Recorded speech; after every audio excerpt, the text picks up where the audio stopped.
In this episode of Travelogue, we venture to the incomparable oasis city of Dunhuang. We'll visit the visually spectacular grottos of the Mogao caves, soar above legendary sand dunes, and relive the lives of those who once travelled the Silk Road.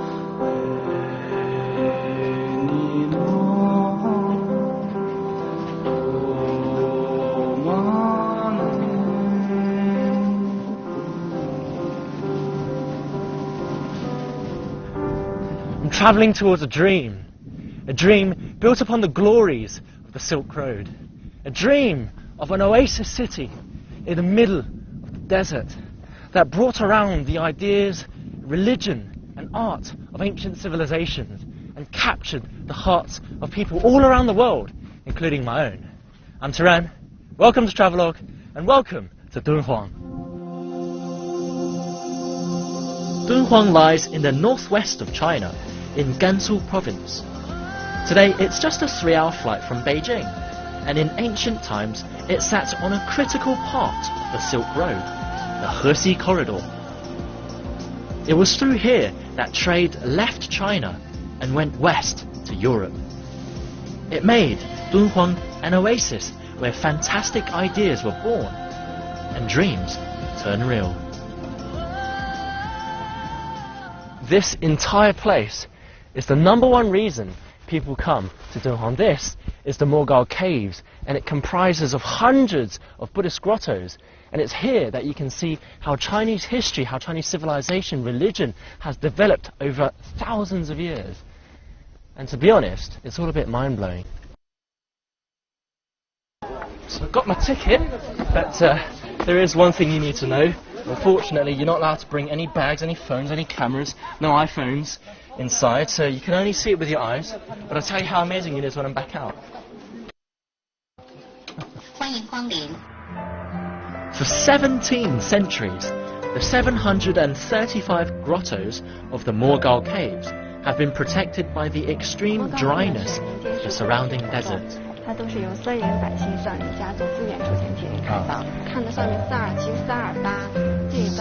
For over 1,000 years, monks carved elaborate shrines in the cliff face with funds from donors.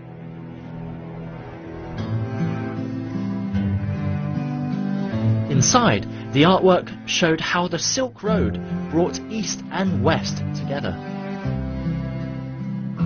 Buddhist statues with elements from ancient Greece,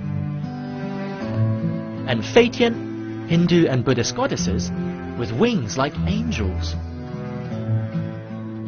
By the 14th century, the caves had been abandoned, but in the 1900s, the major powers of the world raced to Dunhuang, sending explorers like Aurel Stein. A secret cave had been discovered, filled with Silk Road manuscripts, and this time, the whole world was watching. It's like you can see the entire tapestry of the Silk Road laid on the walls here. I just came out of a cave over there that was from the North Wei period, around 1.5 millenniums ago, and you could see it's absolutely amazing. You could see all of these murals with Buddhist stories, and it just blows your mind away to think that you can pretty much see Chinese history in the making, how everything has come together to form this beautiful complex of grottos. I recommend doing some homework before coming here. It makes a huge difference. Today, Mogao Caves treasures are spread across multiple countries, many in the museums of Britain, France and Germany. But one of the best ways to learn about Dunhuang is through local artists, people who've grown up with the grottos. 都是哪些朝代的呀？主要是唐代的啊，对。唐朝的它主要是个链形式丰满，像这个北梁的都不一样。北梁那个是莫高窟早期洞窟里面的东西，它就有这个外来的痕迹。唐代呢，经过几个世纪的演变以后呢，基本上就汉化了。像这个典型的这个唐代的45库，像这个就像这个一个贵妇人，你看它这个线条比较活泼 S 型的，造型比较优美，这个就可以说是莫高窟的代表作了。大家都认识这个45库。Our sculptor Mr. Lu opened this factory because of his love for the Mogao caves. It takes time and dedication to create these sculptures, since everything is made by hand. This family-run business also hires disabled people and people from impoverished backgrounds, helping to give back to the local community. Meanwhile, I'm here to visit another talented artist. That's the famous Master Li there working on his art there. 这个咱们现在是正在画什么呢？这个我现在画的这是一幅千手观音，这是莫高窟榆林窟，榆林三窟元代的一幅观音画。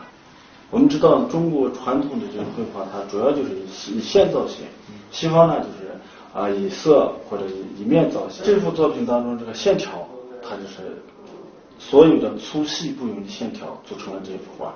当我们呢就把这幅画用线条把它构完的时候呢，它基本上就是80%的完成了。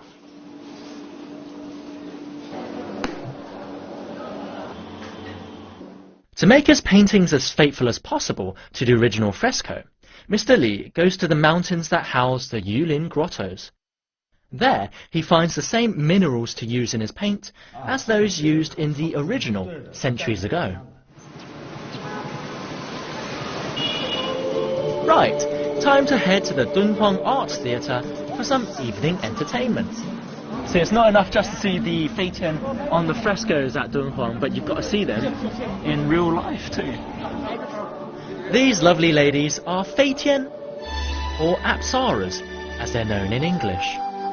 Apsaras are celestial nymphs found in Buddhism and Hinduism, and often on the ceilings of Mogao Caves grottos.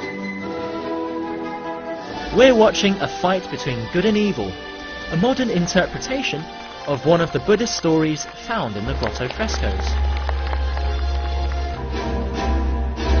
Ah, the star of the show, the thousand-armed goddess of mercy.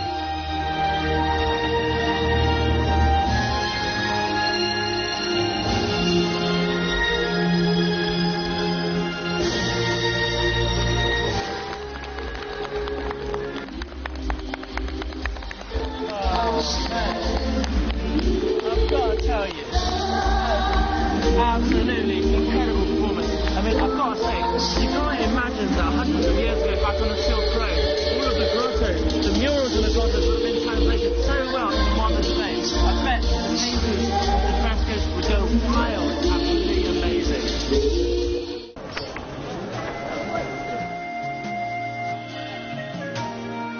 I bet they would have been pretty impressed with Dunhuang's night market too. Open every day, except during sandstorms. The night market is a great place to pick up some handcrafted Dunhuang souvenirs from the local artists. There we go, we've got silk from Dunhuang, and it's the famous Feitian dancers, the angels of Mogao Caves, that you can even find little leather boots, of course for deserts in the Silk Road, and we can find pretty much everything here. There's also plenty of food to be found here in the market. And while I was out looking for a late night snack, I bumped into some guys from France. They tell me they're a group of 93 cyclists, with the oldest over 80 years old, and that they're biking through China. We've agreed to meet up tomorrow.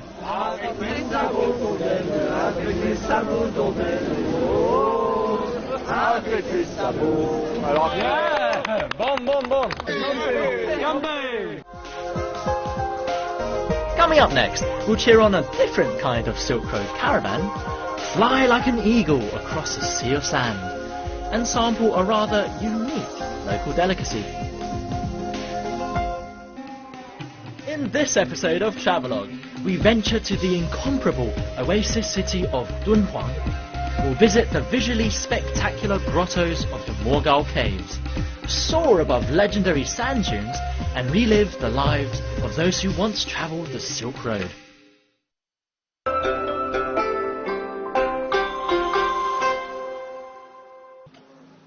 It's 5 AM and we're here to see off the French cyclists. Incredibly, over a period of 5 months, they're going to cycle 14,000 kilometers from Beijing all the way to London. It's a Herculean feat of stamina, and today they're cycling 130 kilometers to reach their next destination. Premièrement, on a fait une très belle visite avant-hier matin dans les grottes de Mogao. C'était une visite formidable. J'ai jamais vu un truc pareil qui date de si vieux, de si longtemps. Et puis l'accueil et cette ville moderne.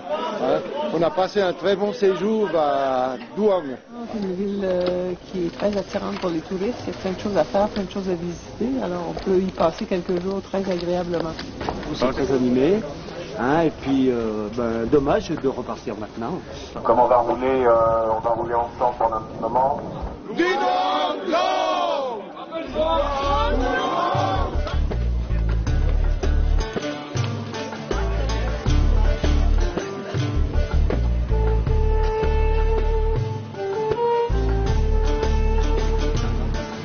Hey, you doing good?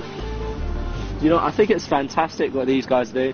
I mean, hundreds of years ago, you had people on the Silk Road with caravans of camel, and of course bringing jade and whatnot.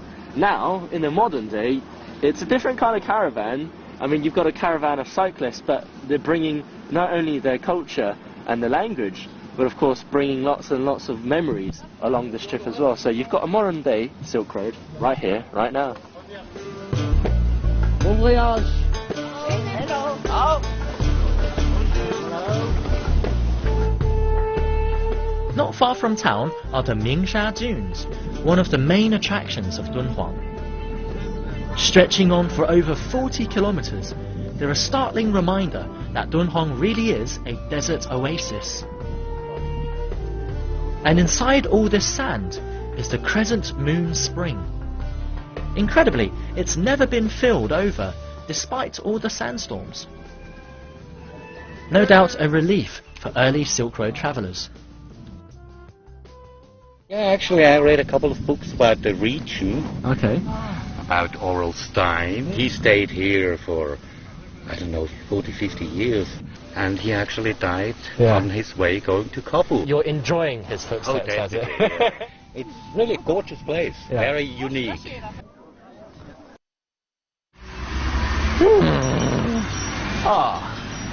See, if you're going to come to Dunhuang, you've got to ride camels. You can't come here without riding camels. I mean, it's like going to Beijing without going to the Forbidden City. And if you're in the desert, these are the best guys to get you around. Hey!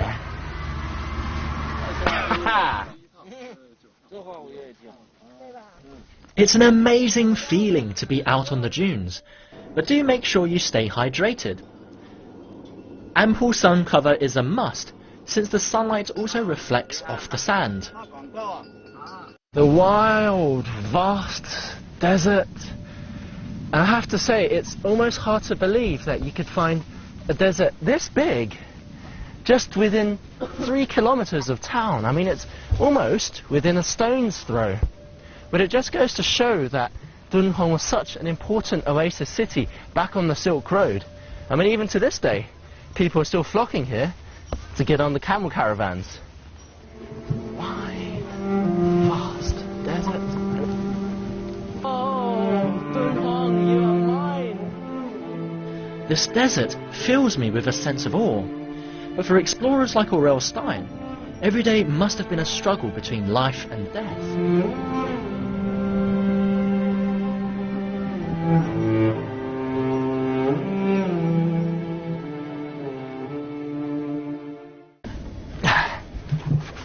Pow! Bam! Bam! Bam! Bam! Bam! Pow! I'm flying in the air, but so far, not yet. Okay? Okay. 可以了。可以了。We're ready to go, and we have liftoff. General Travelodge, bam! We are ready for...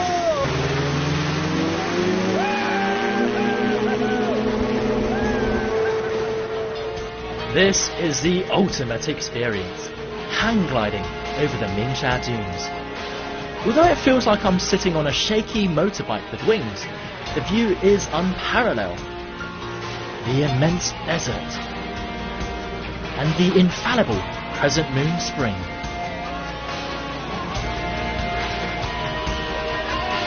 Definitely the ride of my life.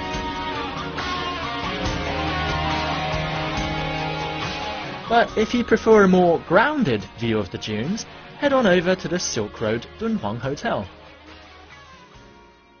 See, one of the great things about good hotel design is that you can get a nice mix of modern and traditional all in one place, and actually still have it fit in properly.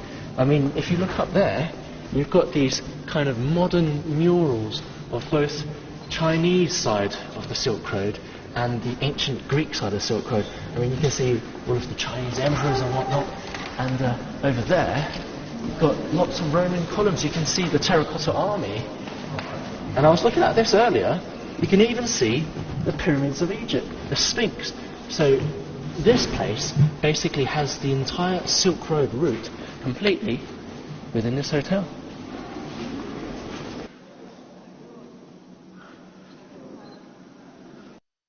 For me, the best part of this hotel is its view. Thanks to its location at the edge of the desert, it's perfect for admiring the dunes at your own pace, especially around sunset.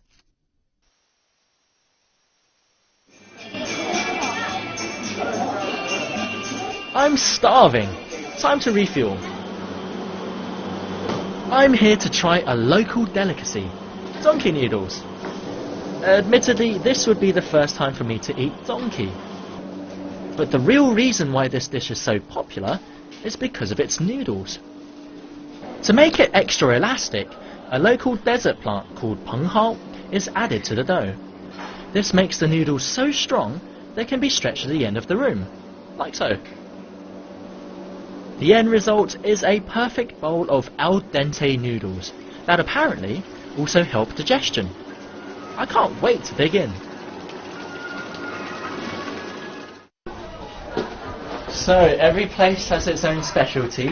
Beijing has the Peking duck, and if you've come to Dunhuang, you've got to come to try their donkey noodles, which to some might sound a bit strange, but I think, you know, when in Rome, you've got to try everything. The donkey's rib cage bit, that's got to be quite tender, I think. I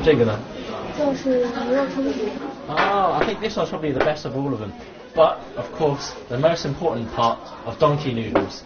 And I saw them do this downstairs. Absolutely amazing. Come on, guys. All of us, and you in particular, you've been the most tired of all. The restaurant is always packed come dinner time, so make sure you come early if you want to give it a try. As for us, we're heading to Dunhuang village to watch some opera. I could already hear the music just down the street, but usually after dinner you could always find farmers and little kids on the outskirts of Dunhuang making their own fun, having a little bit of entertainment inside. So let's go and watch.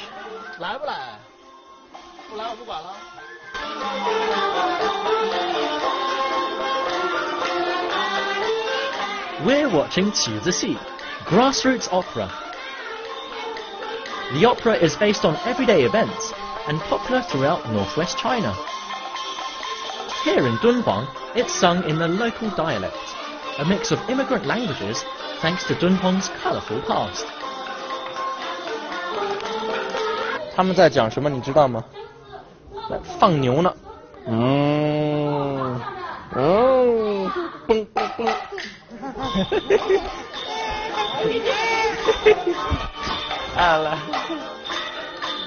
It's great. I mean, I can understand maybe 5% of what they're doing. They've lost some cows and they've lost some sheep. Whoa, bonk. But I think it's great, you know. It's less about the performance, but more about the community environment. Everyone's friends, everyone's neighbours. It's fantastic. It's just a great way to enjoy life after dinner.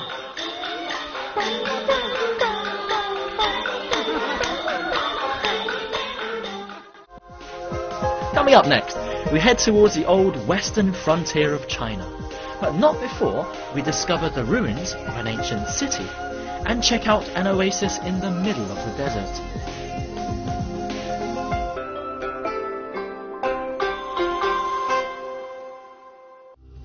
We're on our way to the Yangguan Pass, built near the start of the Silk Road. But first, let's make a quick pit stop here at the West Thousand Buddha Caves. Whoa! Cool!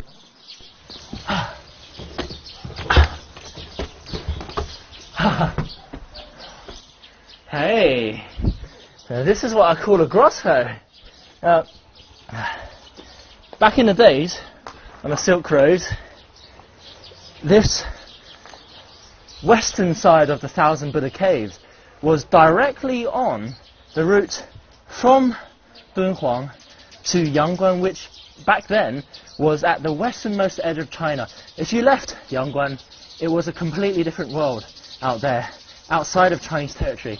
And people, monks, travellers, traders, would always spend a night here. It was basically their last refuge before heading into a brave new world. I'm from Austria. You're from Austria? It's in Europe. Yeah. Not Australia, it's Austria. What made you decide to come to Dunhuang? Oh, that's a long story. I'm coming relatively often to China because I like China. And Dunhuang is more or less an old project of mine, because some years ago I read in National Geographic about the caves of Dunhuang. What do you think about the environment of this cave? This environment over here, I think that's absolutely great, because that's original. Like it was 1,000 years ago, 800 years ago, I don't know. Further out west, and close to Yangguan Pass, is the Wowa Pond. It's an oasis sitting in the middle of the desert, surrounded by some truly striking scenery.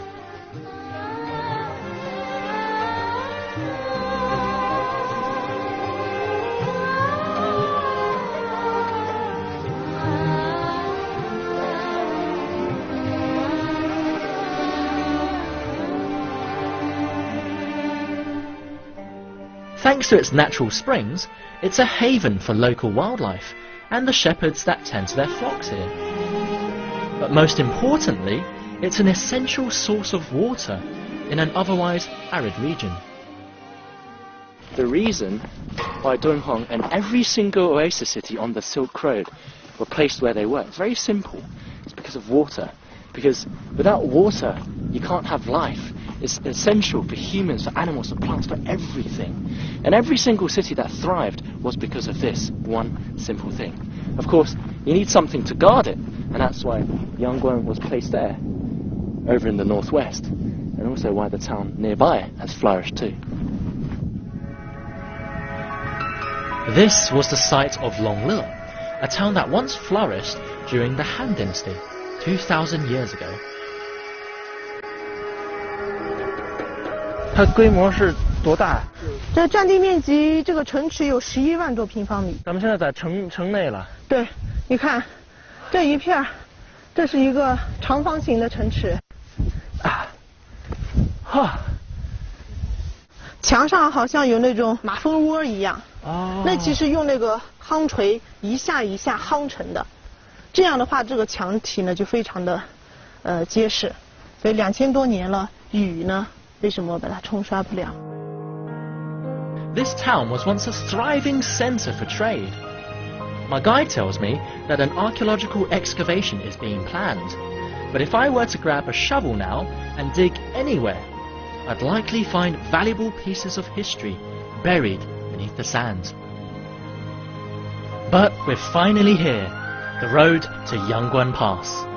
The pass was once the final frontier of China, and all that lay beyond was an unknown world, full of danger, opportunity, and adventure. Hey, you look familiar. 啊？从哪儿来的？ Oh, I came from Beijing. 去哪儿？ Just want to go to London. 伦敦？不知道。关照呢？啊，英国的。不行不行不行，得用我们的。There we go. Off to the big wide world. I'm ready for it all. I've got my passport.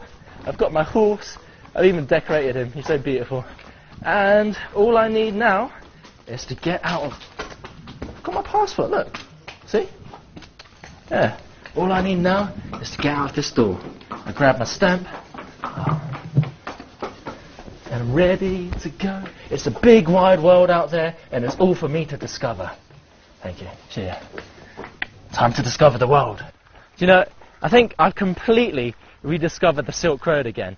I mean, I can now see why all of the foreign explorers, Aurel Stein and everyone, came here with so much passion, why the Mogao caves were built in such huge glory. But I think as for me, it's about time to get back on the road. Thanks for watching Travelogue. See you next time.